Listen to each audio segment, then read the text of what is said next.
El jueves en la tarde, Ok. ¿ya? Como al término de digamos, de la jornada laboral, tipo 7 por ahí. Ok.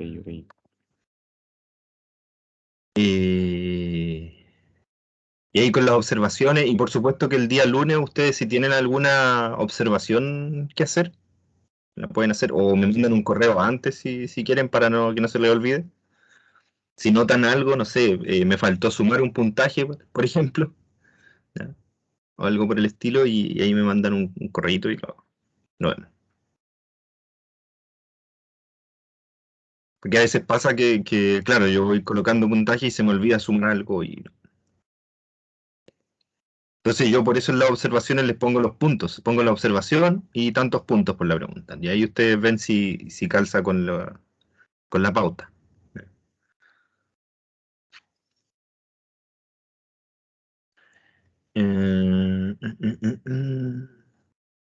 Entonces, ¿cómo podríamos aplicar lo que hemos aprendido aquí? Hay que pensar, bueno, estamos trabajando en el contexto de derivadas, ¿cierto? Entonces, ¿dónde van las derivadas en esta parte? ¿Cómo detectan en esta situación que ustedes tienen o que sería conveniente trabajar con derivadas?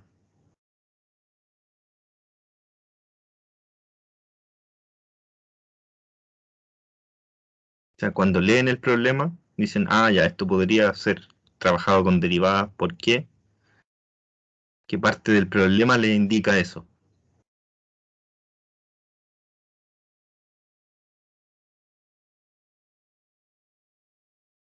O ni una parte. Por lo menos para mí no es claro. No cacho ¿No? muy bien esta materia. Yo por lo menos, o sea, se nota que hay cosas derivadas porque nos piden como un máximo optimización. Ahí está. Esa es la palabra clave.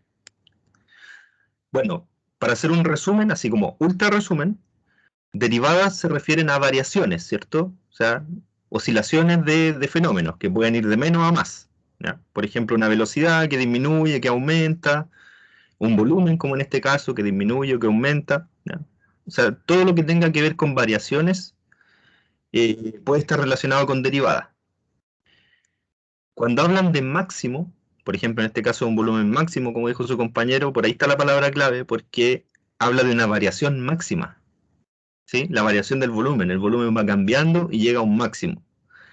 Y las derivadas son bastante útiles para detectar esos puntos, donde hay máximos, también donde hay mínimos, ¿no? Mínimas variaciones. Entonces, esa es la clave. Entonces uno lee eso y dice, ah, este es un problema donde queremos detectar un óptimo, ¿ya? Un punto donde una cierta cantidad, una cierta medida alcanza su máximo. Entonces, es un problema que podría ser conveniente trabajarlo con derivadas. ¿Y qué es lo que me piden maximizar o encontrar el máximo? Un volumen. Ah, ya, entonces ahí yo tengo mi función. Esa es la función que yo debería derivar, porque si quiero estudiar su variación máxima, ¿ya? Entonces necesito una función que represente el volumen. Eso es lo primero que deberíamos pensar. Entonces, ¿qué función representa el volumen del cono azul? Entonces deberíamos escribirla, deberíamos plantear una función que represente el volumen. ¿Cómo escribirían esa función? No sé si alguien tiene ya una idea de cómo escribir esa. ¿No es lo mismo Vamos a que la fórmula del cono? ¿Sí? Entonces vamos a llamarle una V como V corta, ¿ya? Una V minúscula. ¿De quién va a depender ese volumen? ¿De qué variable? De la altura. Ya, pongámosle altura entonces. ¿Cuál sería la fórmula para esta función volumen? Dijeron que parecía a la otra, entonces sería pi por... ¿Quién diría aquí? Ya, la altura de h, esa es la variable del volumen. ¿Quién va aquí en el medio?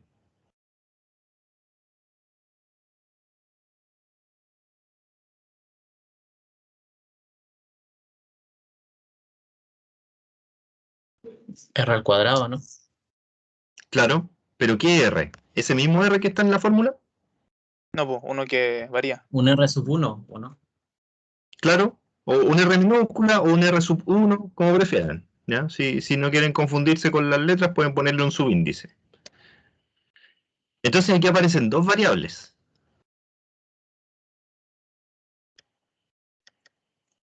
¿Cierto? Un R y un H. O sea, la altura y el radio del cono azul. Entonces, R es radio de cono azul. Vamos a ponerle así, azul nomás, ¿ya? Y H es la altura.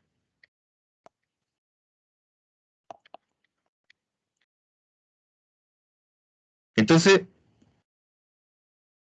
tenemos una función que no depende de una sola variable, como nosotros queríamos.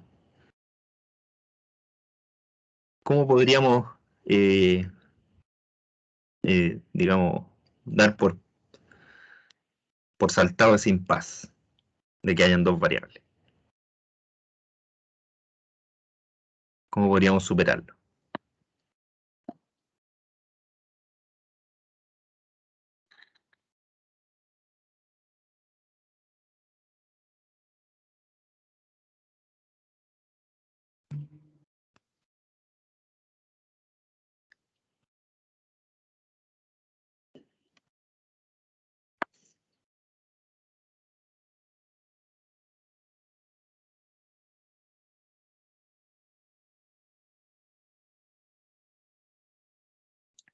Buscando alguna relación del radio Claro, con la altura. claro, justamente.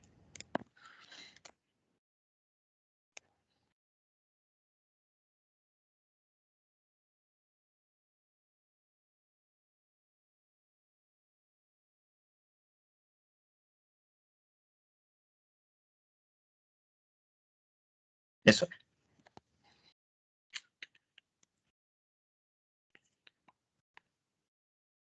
Ese es el objetivo ahora. Ya, pues busquemos una relación. Entonces, voy a poner otra pizarrita para que tengamos suficiente espacio.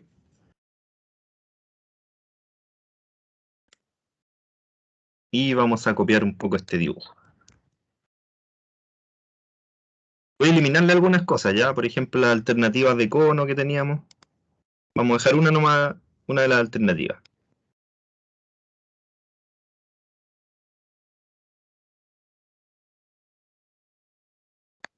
Solamente ese conito azul.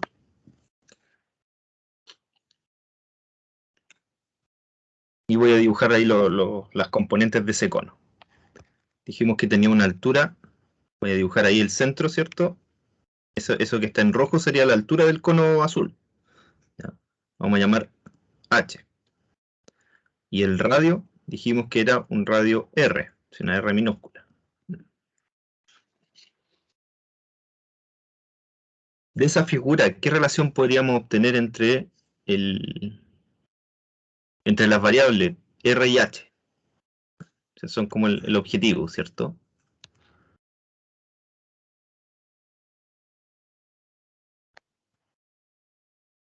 Sería como con un Tales se podrían sacar relaciones. ¿Cómo, perdón? Con un teorema Tales, así mirado Ah, desde sin 3D. claro, claro. Justamente, entonces, por ejemplo, voy a dibujar aquí un triángulo, a ver si con otro color se alcanza a ver. Ese triángulo que está en verde, estoy dibujando, es semejante al triángulo más grande, que también estoy dibujando en verde, sí que está ahí. Entonces, significa que los lados son proporcionales, ¿ya? O sea, en realidad la pendiente de esa recta es la misma, ¿cierto? Los dos tienen un lado, una arista, que tiene la misma pendiente, ¿ya? Por lo tanto, el cociente entre los catetos es proporcional. Entonces yo podría decir que, por ejemplo, este cateto que es más cortito, que es H menos H minúscula, ¿cierto? Que es esta parte que voy a marcar en rojo. Esa parte. Dividido por R, tiene que ser lo mismo que toda la arista que está a la izquierda, que es H, dividido por el radio R mayúscula. Que en resumen es el teorema de Tales que mencionaba su compañero. Si ustedes lo ven como un cociente entre los catetos que nos permite obtener una pendiente, ven que la hipotenusa tiene una pendiente que es compartida por los dos triángulos, ¿ya? Por lo tanto, esas proporciones, esas razones tienen que ser las mismas, tienen que ser iguales.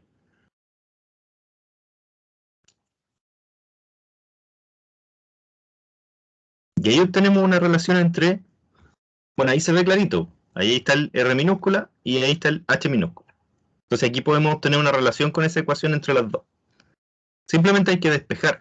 Ahora, yo tengo que mi función B, no lo voy a poner variable, es pi por R cuadrado H.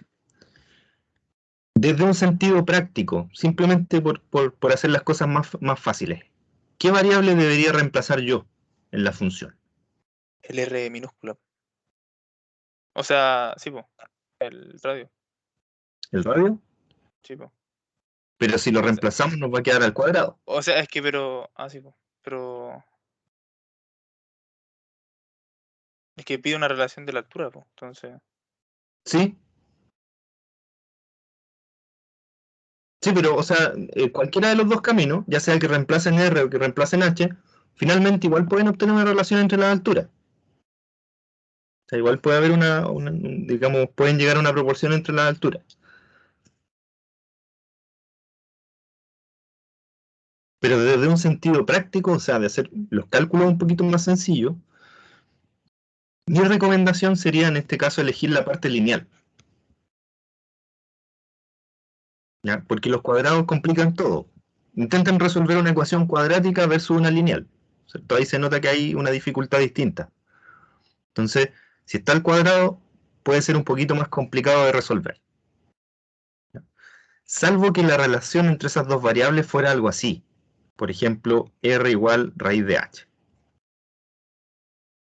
Y ahí conviene reemplazar R, ¿cierto?, por la otra función y ahí no eliminamos el radical. Pero en este caso, que es una relación lineal, como podemos ver ahí arriba, esa ecuación, podríamos reemplazar el H. Por ejemplo, yo podría escribir aquí H dividido en R por R, ¿cierto? O sea, simplemente multiplico al lado derecho. Y luego sumo H minúscula y resto este término y me quedaría así.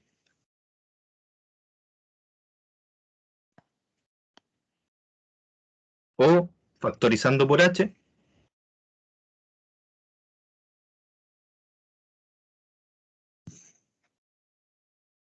y reemplazo el término lineal solamente. O sea, aquí me quedaría pi por R al cuadrado por este término que está acá, que es H por 1 menos R dividido.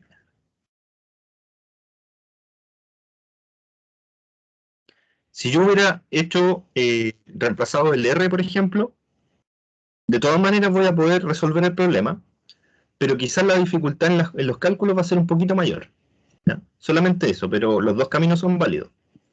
Entonces aquí yo dejo explícito que ahora mi función depende de R, o sea, la variable del radio. ¿Y por qué yo les decía que igual vamos a llegar a la respuesta? Porque cuando determinemos el volumen máximo que puede alcanzar esta función, ese volumen va a estar en términos de un radio, pero ese radio está relacionado con la altura. Por lo tanto, igual podemos saber cómo es la altura, en términos de la altura del cono más grande. Entonces, una vez que ya tenemos nuestra función, que representa el volumen, recordamos que tenemos que maximizar, ¿cierto? ¿Cuándo se alcanza el volumen máximo? O sea, ¿cuándo la variación es máxima? Entonces nosotros calculamos la variación. ¿Cuál es la variación de esta función? Y ahí hacemos el cálculo. Pi y h son constantes, así que no deberían molestar en la derivada. Aquí me queda r cuadrado por 1 menos r dividido en r, que es un producto, así que yo voy a derivarlo como un producto, ¿cierto? R por 1 menos r dividido en r, ¿cierto? Me queda exactamente igual como está ahí, solamente derivo r cuadrado, más, y aquí debería dejar intacto r cuadrado, y derivar lo que está dentro del paréntesis, que en este caso es menos 1 dividido por r mayúscula. Ahí voy a mover un poquito ese cuadrado para el lado, porque si no me va a molestar.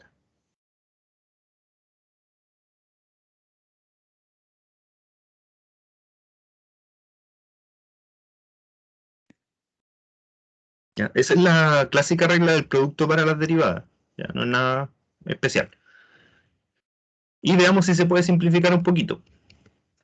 Quedaría, por ejemplo, 2r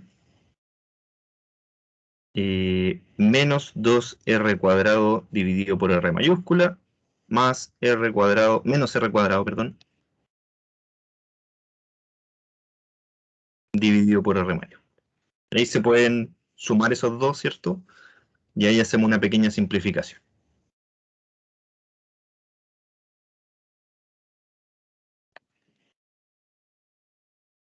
Vamos a poner una página nueva y ahora quiero que me digan ustedes, ¿qué debería hacer con esta fórmula que obtuve acá? ¿Por qué estoy tratando de conseguir esto? Habría que derivarla de nuevo, ¿o no? Eh, ¿Pero por qué? Porque la segunda derivada Es es la que, que da los máximos y los mínimos. Ya, sí, es un argumento, sí. Pero si nosotros derivamos de nuevo, vamos a estar buscando máximo o mínimo en cualquier parte. O sea, va a ser una búsqueda de máximo o mínimo en todo el dominio. Y la segunda derivada, en este caso, nos va a indicar la forma que tiene el gráfico de la función, pero no nos va a indicar específicamente si hay un máximo o un mínimo en un lugar. Entonces falta algo, falta acotar un poquito esa búsqueda. Claro, nuestro siguiente paso, pongámosle aquí siguiente paso, es calcular la segunda derivada para detectar máximo o mínimo.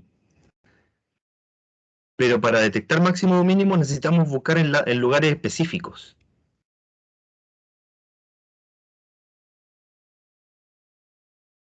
¿Cómo yo acoto esa búsqueda? ¿Qué debería ser primero? ¿Cuál es la característica que tiene un máximo o un mínimo en una gráfica? ¿Qué tienen de especial los máximos y mínimos? Gráficamente. Con respecto a la derivada.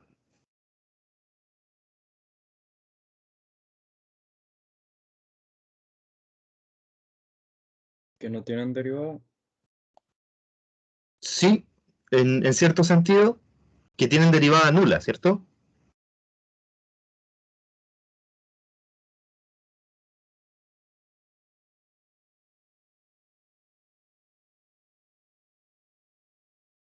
Esa es la característica que tienen.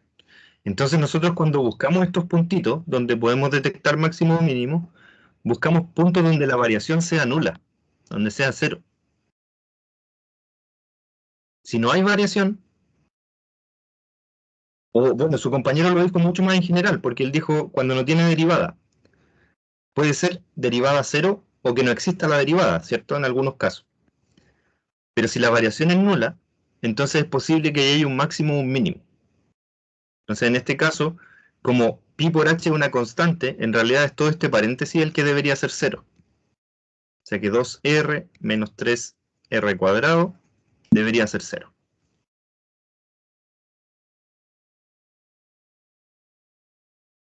Y ahí podemos concluir que, por ejemplo, r factor de 2 menos 3r dividido por r mayúscula debería ser cero, ¿cierto? Ahí factoricé la expresión. Entonces r no puede ser cero, porque si r es cero, el cono no tiene radio. O sea, sería como un palito nomás. Entonces pensemos en un radio que al menos sea positivo. Entonces miremos la otra parte del producto.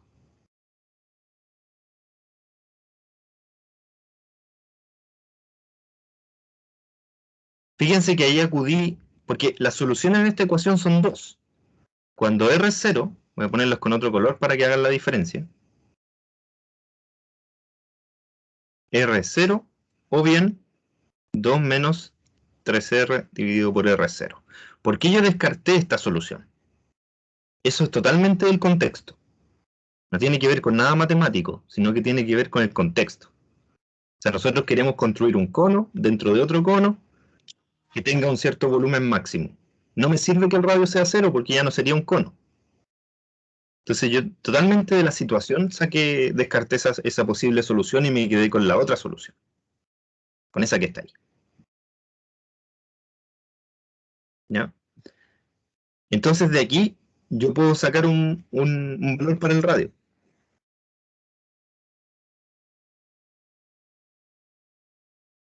¿Cuál sería el R? Despejámonos. Sería 2R mayúscula dividido por 3, ¿cierto? Eso. Esto es lo que llamamos un punto crítico. Eso es lo que llamamos un punto crítico.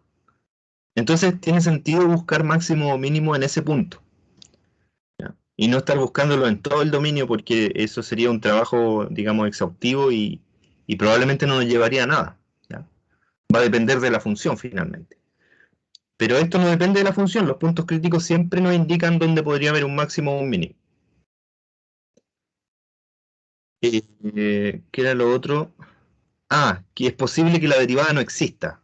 Ya su compañero ahí dijo, si no hay derivada, claro, posible que la derivada no exista. En este caso siempre existe la derivada.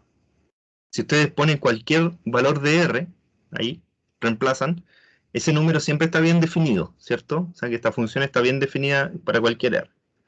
Así que no tenemos el problema de que no exista la derivada. Entonces nosotros vamos a calcular la segunda derivada, pero no en cualquier valor del radio, sino que en este valor específico.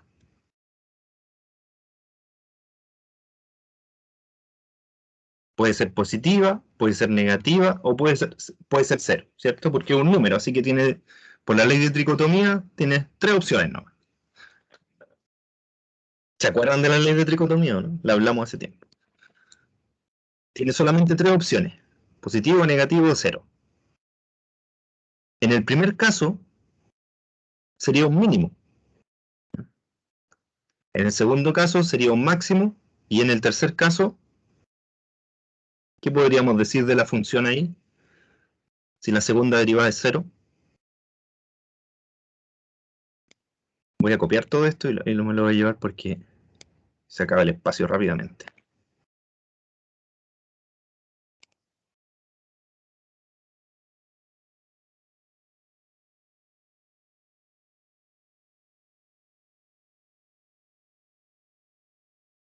Entonces voy a escribir aquí al ladito para que ustedes se vayan acordando. Hay un mínimo local.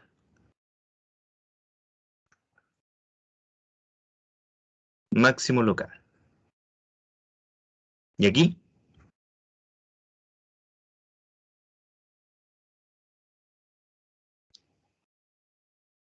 No hay máximo. claro, no hay máximo, pero ¿cómo sería el comportamiento de la función de la gráfica? Como que no hay variaciones en una línea, ¿no? Así de Pero recto. recuerda, sí, en sentido técnico no hay variación, pero recuerden que estamos estudiando la gráfica en un punto específico. Entonces, más o menos, ¿qué forma tendría si es que la derivada a la segunda fuera 0? No hay ni máximo ni mínimo. Por ahí dicen que no tiene variación. Claro, entonces tendría algo así. Pero ¿y el resto? ¿Cómo sería? Cerca de ese punto. Porque localmente no tiene variación. Solamente en ese puntito. Pero en el resto de los puntos puede tener variación. Podría ser, por ejemplo, así. ¿Cierto?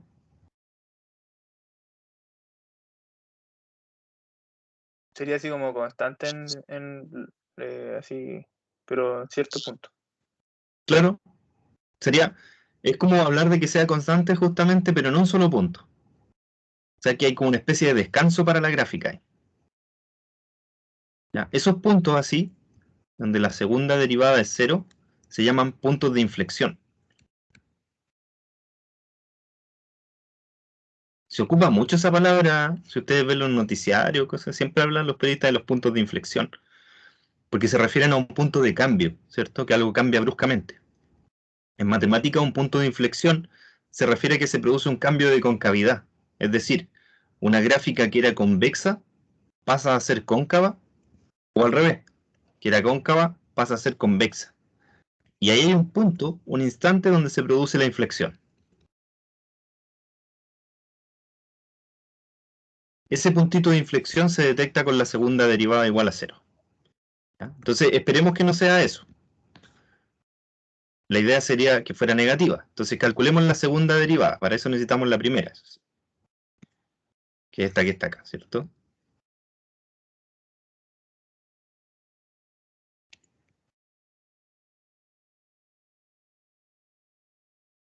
Entonces vamos a calcular la derivada de esta función.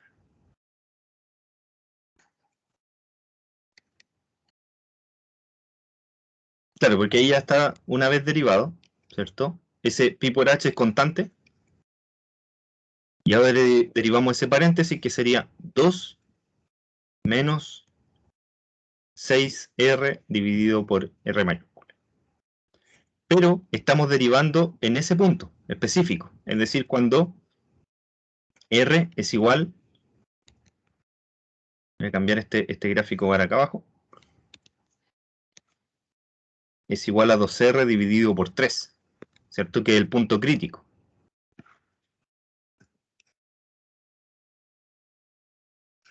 Yo reemplazo aquí, me quedaría 2r dividido por 3 y todo eso dividido en r. Bueno, pi por h sigue siendo una constante.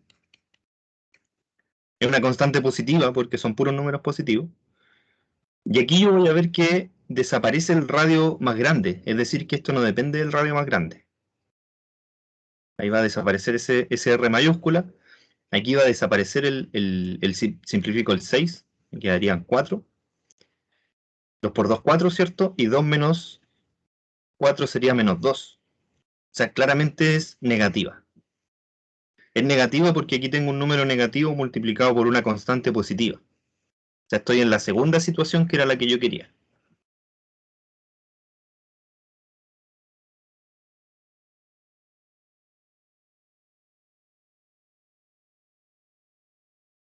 ¿Ya? Ahora, ¿por qué podemos responder la pregunta con este cálculo?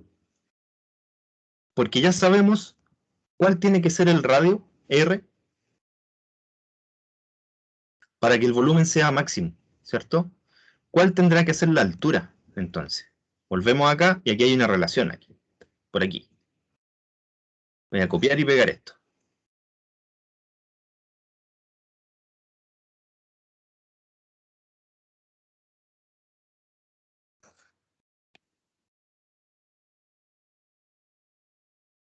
Entonces,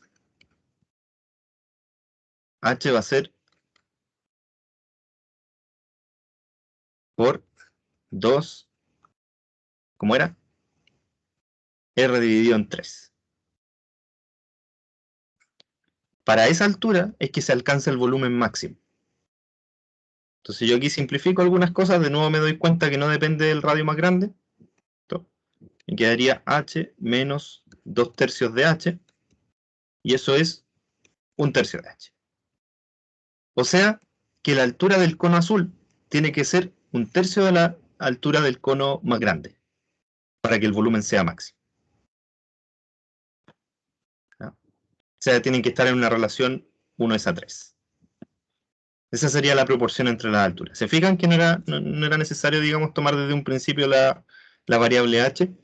Y créanme que simplificó los cálculos, porque si nosotros hubiéramos tomado al principio el r cuadrado, nos hubiera quedado una derivada compuesta, ¿cierto? Hay que aplicar una regla de la cadena y eso complica un poquito más los cálculos. Entonces, a pesar de todo, salió un poquito más fácil, aunque no lo crean. ¿Ya? Eso es un problema de optimización como los que habíamos visto. Hay un montón más, ¿ya? Que me gustaría que consultaran los libros para que fueran viendo ahí los distintos problemas de optimización. No sé si les indiqué algunas páginas donde podían sacar, creo que sí, o no. Donde podían revisar problemas de optimización.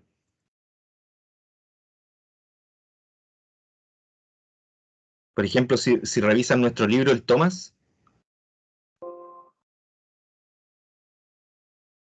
Hay un montón de problemas de optimización.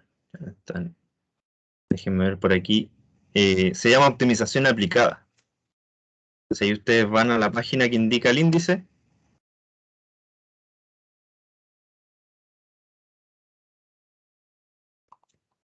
Y ahí aparecen muchos problemas.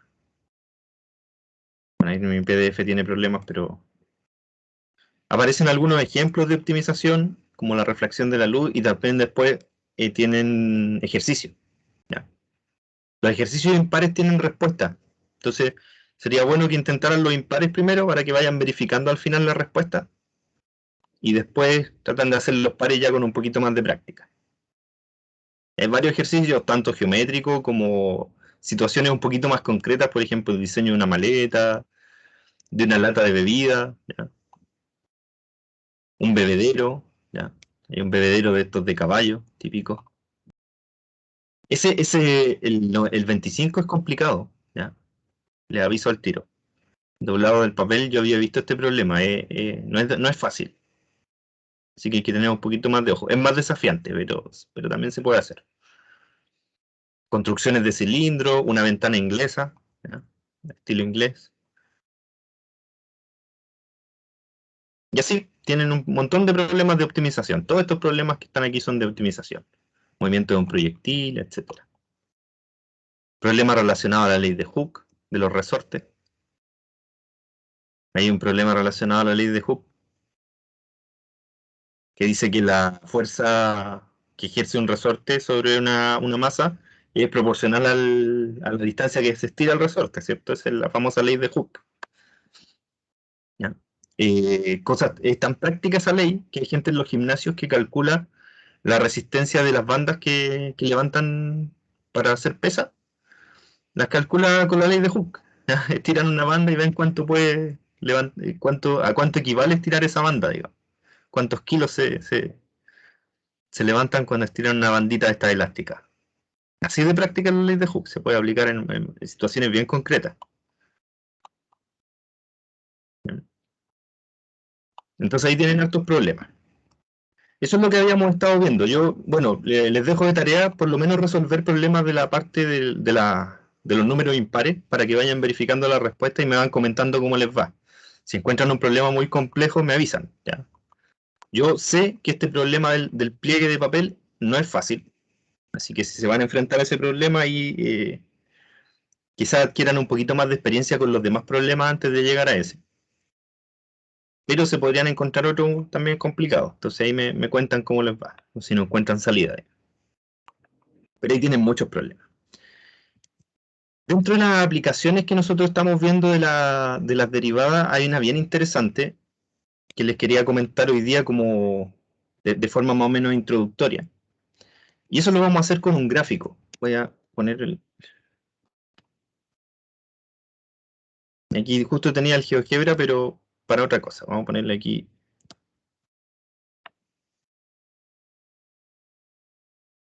No, voy a usar esta vez voy a usar otro programa.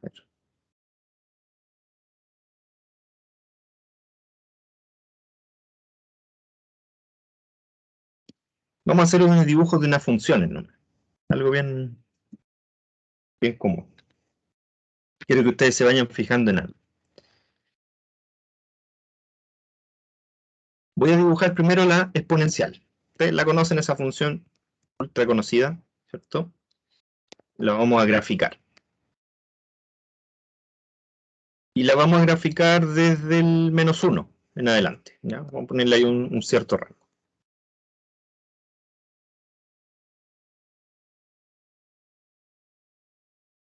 Esa es la función e elevado a x, ¿ya? Común y corriente. Quizás cambiarle el rango del i para que no sea tan...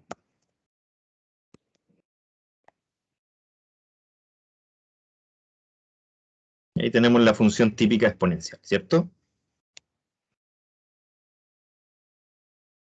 Voy a acotar un poquito los rangos. ¿Ya? No necesitamos tanto, necesitamos solamente una parte del dibujo.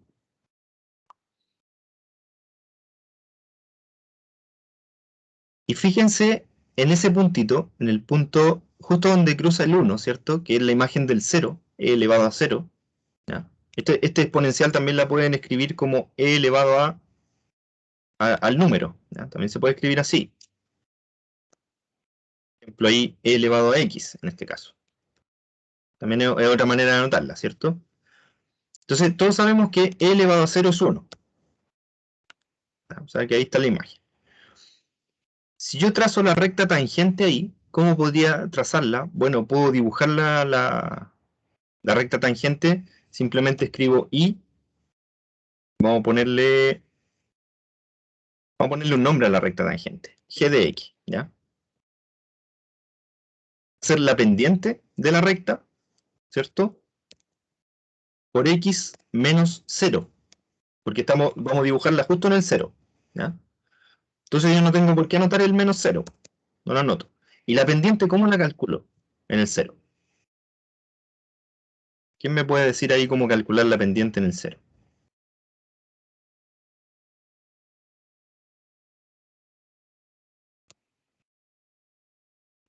Usando la definición.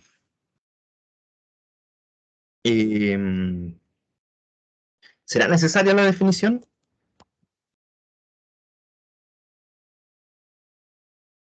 ¿A qué definición te refieres? Sí, a ver si estamos pensando lo mismo. A la de límites, pero creo que no. No es necesario. ¿Necesario?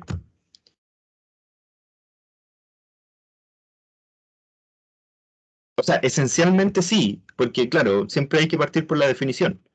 Pero nosotros ya obtuvimos la variación de la exponencial, ya sabemos más o menos cómo se comporta.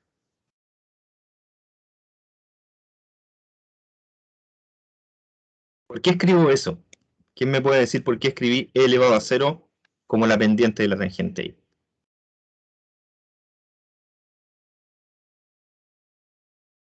¿Qué estoy suponiendo acá?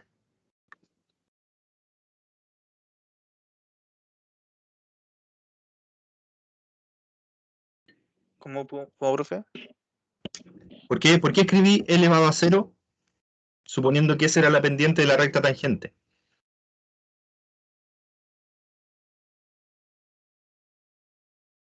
Porque la derivada de esa cosa es igual es igual, po. Entonces, como lo mismo, ¿no? Exactamente.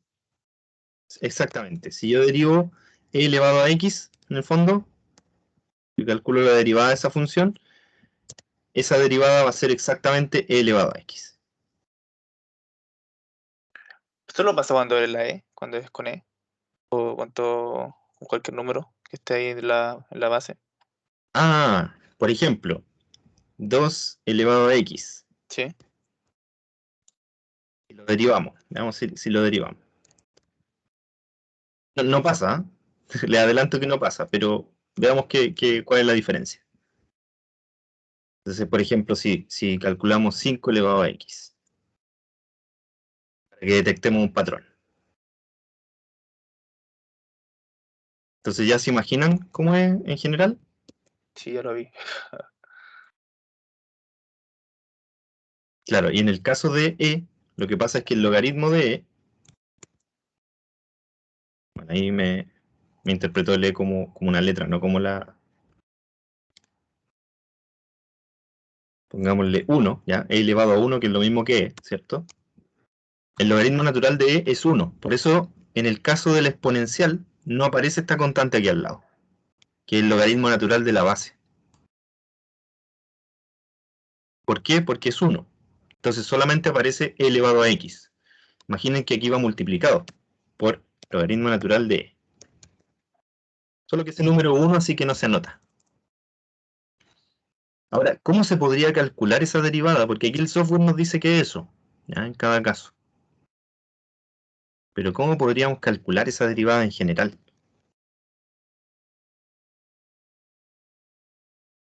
Fíjense que ahí nos dio la fórmula general para todas esas exponenciales. Ya, eso es ejercicio.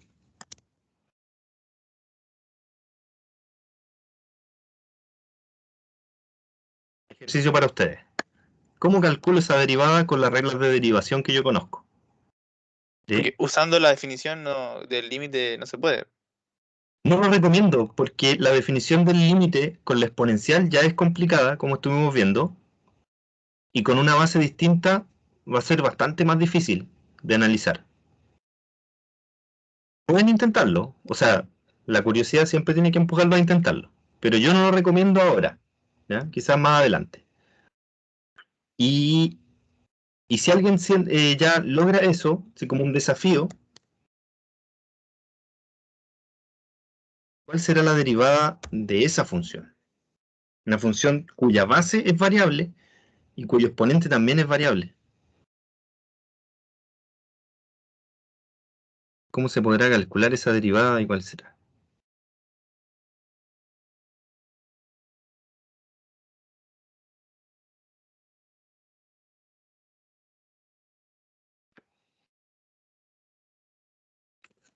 Ya, se las dejo de tarea entonces.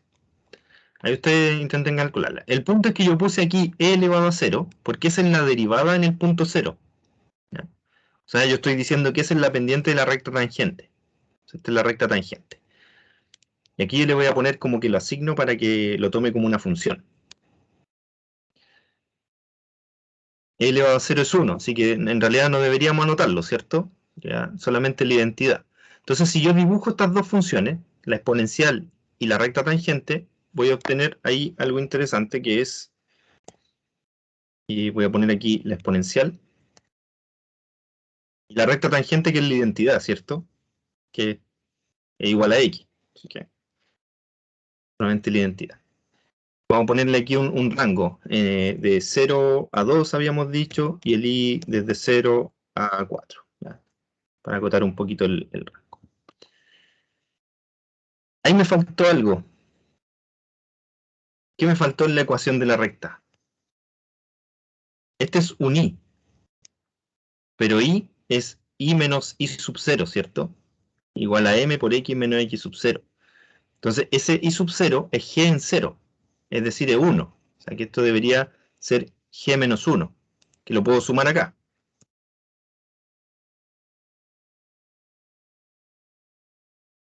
Y ahí sí yo podría escribir aquí, voy a poner g de x, ya, para no estar escribiendo todo de nuevo.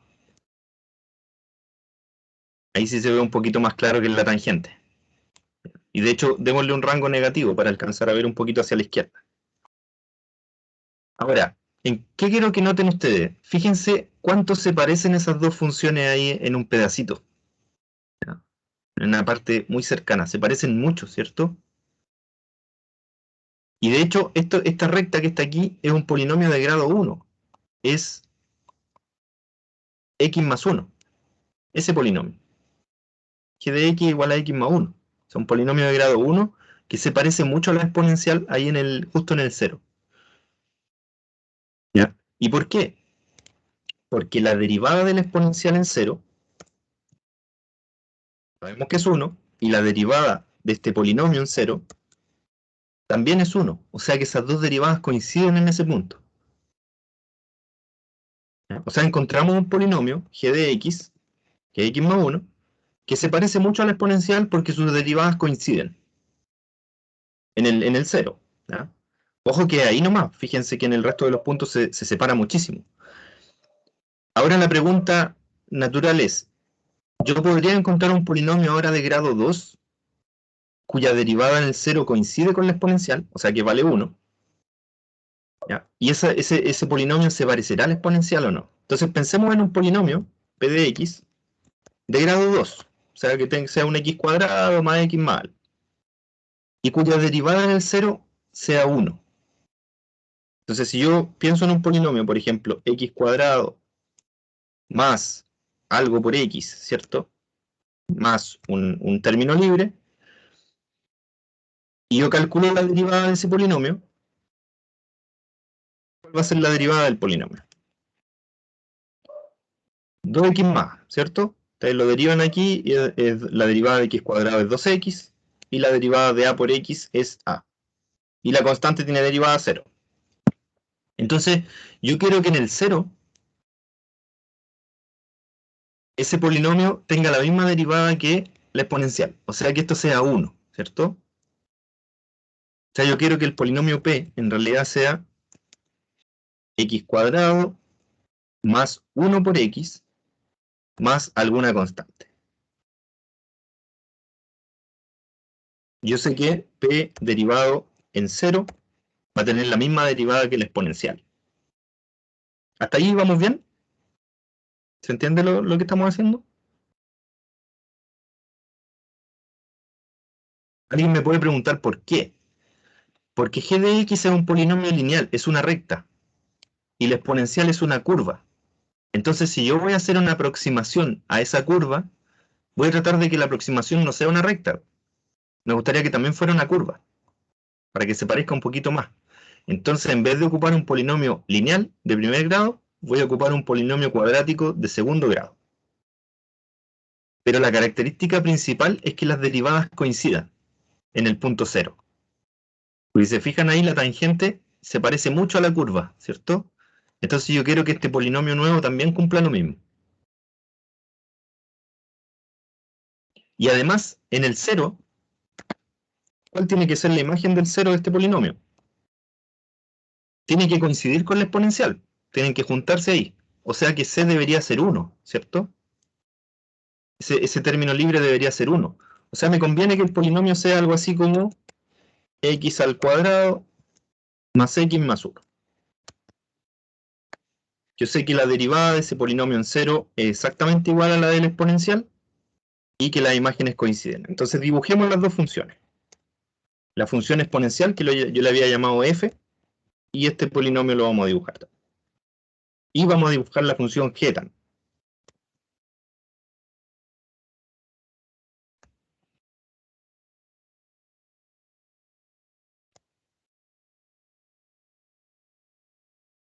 Ahí me faltó un paréntesis, por eso me está molestando.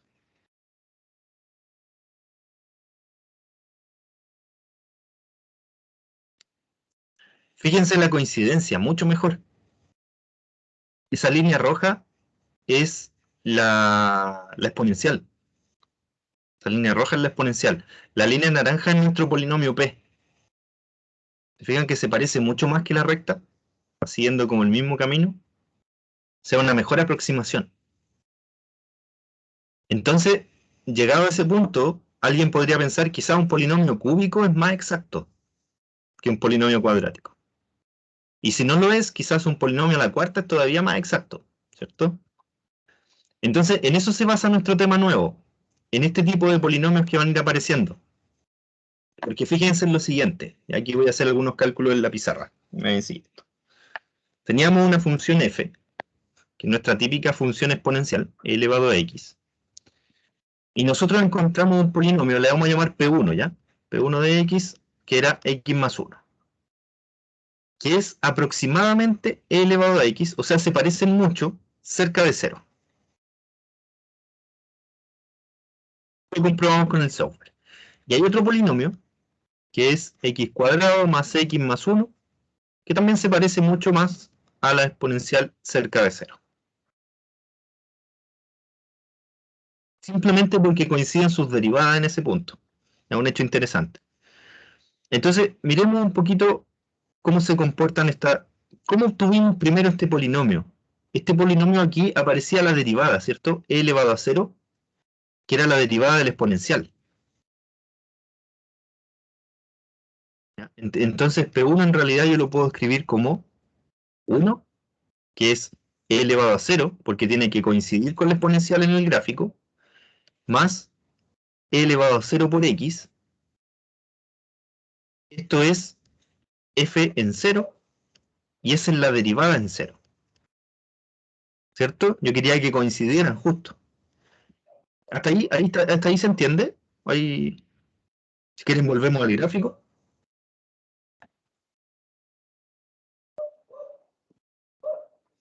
Ya no lo entendí mucho, bro. Volvamos al gráfico. Fíjense que aquí, ¿qué era lo que yo quería hacer? Yo tengo la función exponencial y quiero obtener un polinomio lineal que se parezca a la exponencial en el 0. O sea, que se aproximen los gráficos, los dibujos. Entonces, lo primero es que tienen que coincidir, ¿cierto? Es decir, que la imagen de la función en el 0 tiene que ser igual a la imagen del polinomio en el 0. ¿Ya? Entonces, si yo voy a definir este polinomio g, está bastante más arriba, aquí, g evaluado en 0 debería ser 1. ¿Ya? Pero si ustedes lo evalúan en 0, efectivamente esa constante es igual a 1. O sea, le hago un resumen. Vamos a hacer un pequeño resumen aquí antes de hacer estos cálculos.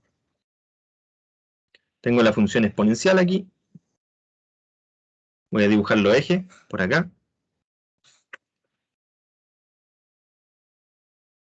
Y yo quiero un polinomio lineal que coincida con la exponencial en ese punto y que sea muy parecido en un sector, ¿ya?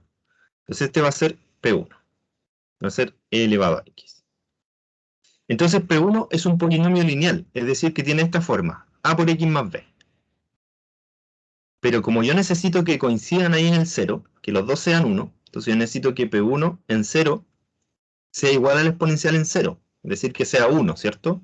Entonces me quedaría a por 0 más b igual a 1, es decir, que b tiene que ser 1. Por lo tanto, mi polinomio P1 va a ser a por x más 1. Ese es el término libre. Y además, para que se parezcan mucho, yo necesito que la derivada de los dos coincida en ese punto. Entonces yo calculo la derivada de P1 en el 0. Fíjense que la derivada va a ser a por 1 más 0, ¿cierto? Es decir, vale a.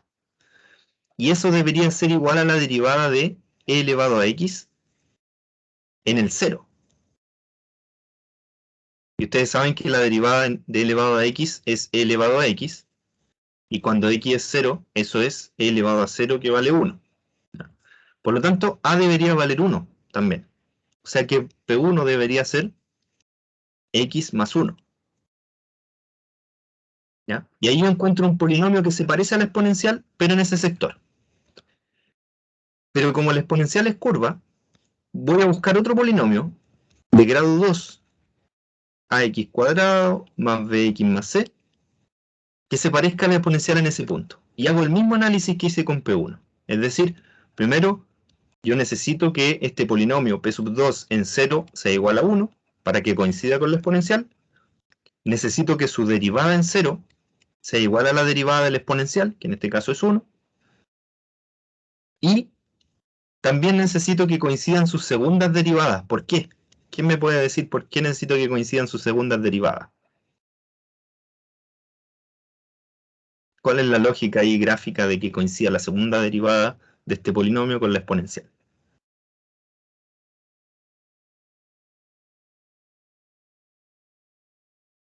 ¿Qué pasaría si, por ejemplo, la segunda derivada de este polinomio P sub 2 fuera negativa? ¿Cómo sería su gráfica en ese punto?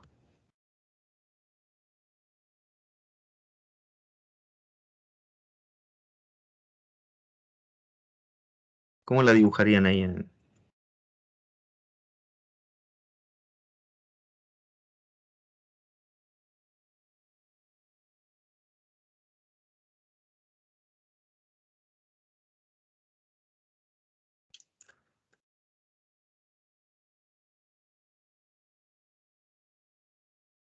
¿Qué pasa cuando la segunda derivada de una función en un punto es negativa? ¿Cómo se comporta la función cerca de ese punto?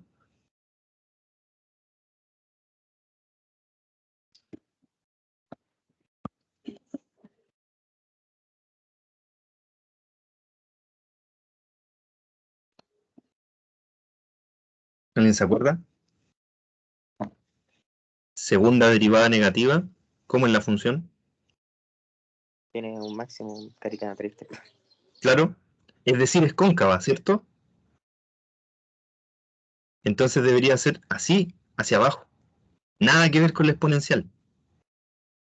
Totalmente distinta. Entonces, por lo menos la segunda derivada debería ser positiva. Y ojalá fuera 1, porque si es 1, coincide con la segunda derivada de la exponencial, y por lo tanto esa curva se va a parecer mucho a la exponencial, tal como comprobamos nosotros en el software recién. Van a ser muy similares. Entonces, yo hago ese análisis y obtengo un polinomio P2 que justamente es x cuadrado más x más 1. Hagan el cálculo ustedes y se van a dar cuenta que aparecen ahí justo esas constantes a, b y c. Entonces, si observamos estos dos polinomios, solamente P sub 1 y P sub 2, nada más. Démonos cuenta de algo. P sub 1 tiene una constante que es e elevado a 0, porque recuerden que tiene que coincidir con la exponencial en el 0. En el 0 vale 1, ¿cierto? Tienen que coincidir ahí. Así que ese término libre siempre es e elevado a 0. Lo mismo pasa con el p sub 2. El primer término es e elevado a 0, que es igual a 1. Coinciden. El segundo coeficiente es la derivada en ese punto. Claro, porque tienen que compartir la primera derivada, tienen que tenerla en común con la exponencial. Así que ahí aparece la derivada. ¿Y qué creen que va a aparecer acá? ¿Cuál debería ser la constante aquí? Esto es f en 0, que es la exponencial, ¿cierto? F' en 0, y aquí, siguiendo el mismo patrón.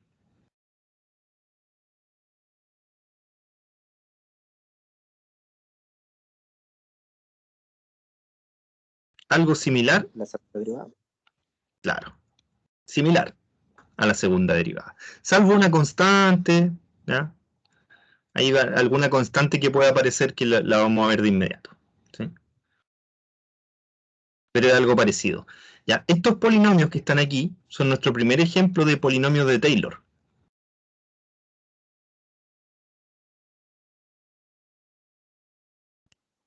Y son polinomios que nos permiten aproximar la función. Entonces, la próxima clase, lo que vamos a hacer nosotros con un software, vamos a dibujar muchos polinomios de Taylor, hasta grado 10, no sé, ahí vamos a aprovechar el programa y la capacidad del programa para dibujar varios polinomios de Taylor. Y vamos a ver que la aproximación va mejorando cada vez que nosotros le subimos el grado al polinomio. O sea que vamos agregando más derivadas, en el fondo. Y ahí aparece la utilidad, porque alguien se podría haber preguntado de qué me sirve una derivada de orden 3, de qué me sirve una derivada de orden 4, orden 5, etc. Ahí aparece una utilidad bastante evidente que es la aproximación de funciones, ¿ya? Poder hacer modelos polinomiales para aproximar funciones más complejas, más complicadas. Ahí es donde aparecen estos polinomios de Taylor. Entonces, ya la próxima clase, que no sé cuándo nos toca el jueves, nosotros vamos a ver formalmente primero varios ejemplos de polinomios de Taylor. Voy a cambiar el ejemplo, ya no voy a usar la exponencial, voy a usar alguna función trigonométrica. Vamos a ver muchos polinomios, vamos a ver cómo se generan y cuál es su forma general. Y ahí van a aparecer algunas complicaciones porque ustedes no saben series. Entonces yo voy a tener que hacer una pequeña introducción a las series, ya que son estas sumas infinitas, para que puedan entender un poquito más de los polinomios de Taylor, ¿ya? Eso, no sé si queda alguna duda hasta ahí, como para ir terminando, porque ya se nos fue la hora rápidamente.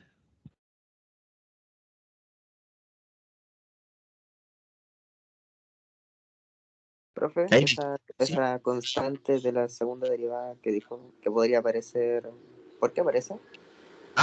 Esa constante de la segunda derivada es porque, si bien estos polinomios son una aproximación de la función, bueno, el nombre lo dice, no son exactas. No son exactamente la función. Por lo tanto, van a ir apareciendo unas constantes ahí que son unas constantes de proporcionalidad, que se llaman, ¿ya? Para que la aproximación sea mucho mejor. Formalmente se los voy a explicar en la próxima clase, por qué aparecen esas constantes y cuáles son, pero la buena noticia es que esas constantes no cambian de una función a otra, son siempre las mismas, ¿ya? En particular aquí aparece un 2 factorial, esa es la constante. Después la siguiente es un 3 factorial, un 4 factorial, entonces igual hay un patrón, no son cualquier constante, ¿ya?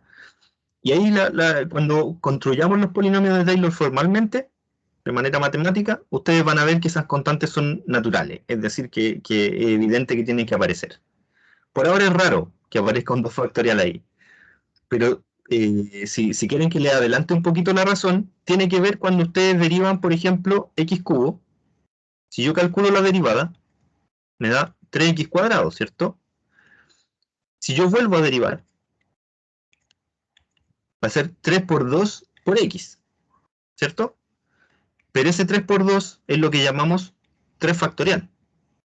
3 por 2 por 1. ¿Ya? Esa es la definición de factorial. Entonces van a ir apareciendo estas constantes de la derivación. Aquí también aparece un 1 factorial, solo que el 1 factorial no se anota, porque es 1. Entonces no se escribe. Entonces cuando nosotros construyamos los polinomios de Taylor, vamos a ir derivando polinomios, y cuando van derivando las potencias de los polinomios van a ir apareciendo unos factoriales, que son esas constantes que aparecen allá abajito.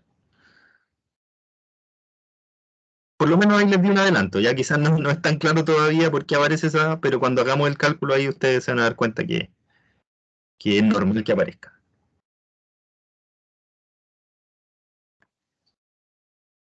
No sé si hay otra consulta hasta ahí. En el libro Thomas también pueden encontrar polinomios de Taylor, por si acaso. Cuando no encuentran, de repente en el índice principal no aparece, pero ustedes saben que hay un índice alfabético al final de cada libro decente, y ahí pueden buscar polinomios de Taylor, ¿no? Por el nombre. Entonces vamos en la M, la O, polinomio de Taylor, ahí está, 586. Entonces nosotros vamos a la página 586 y aparece el título ahí, polinomio de Taylor. Ahí escribe el primer polinomio en general, y fíjense que ahí aparece la fórmula, para quien quiera adelantar un poquito, la fórmula general de los polinomios de Taylor, y los coeficientes son esos factoriales, que ya les expliqué un poco de dónde salen, pero ahí lo vamos a ver formalmente. Este tipo de polinomios me permiten aproximar una función súper bien. Son muy buenas aproximaciones de las funciones y me permiten también determinar ciertos fenómenos físicos. Así que va a ser interesante estudiarlo en esta segunda parte del curso. Además, son la justificación formal del criterio de la segunda derivada para encontrar máximo y mínimo. Esto me permite encontrar máximo y mínimo. Fíjense en algo interesante. Si ustedes cortan aquí, borran toda esa parte que está a la derecha, desde este punto que estoy marcando, de ahí hacia la derecha, borran todo, y se quedan solo con la primera parte. Fíjense que es el teorema del valor medio. Solo eso. ¿Se dan cuenta? Es el teorema del valor medio. En un punto A. Una aproximación del teorema del valor medio. ¿Ya? Entonces ahí se van a ir dando cuenta que todo lo que han estudiado de derivada en realidad tiene mucha relación con los polinomios de Taylor, ¿ya? Son un pilar súper fundamental en el cálculo diferencial. Ahí hay varios ejercicios. Cuando lean series, no se preocupen, que nosotros vamos a estudiar un poquito series, ¿ya? Desde la próxima clase vamos a hacer una revisión de las series para que ustedes sepan a qué se están enfrentando. Eso. No sé si hay alguna consulta, una duda que haya quedado, comentario de lo que sea. Voy a tener la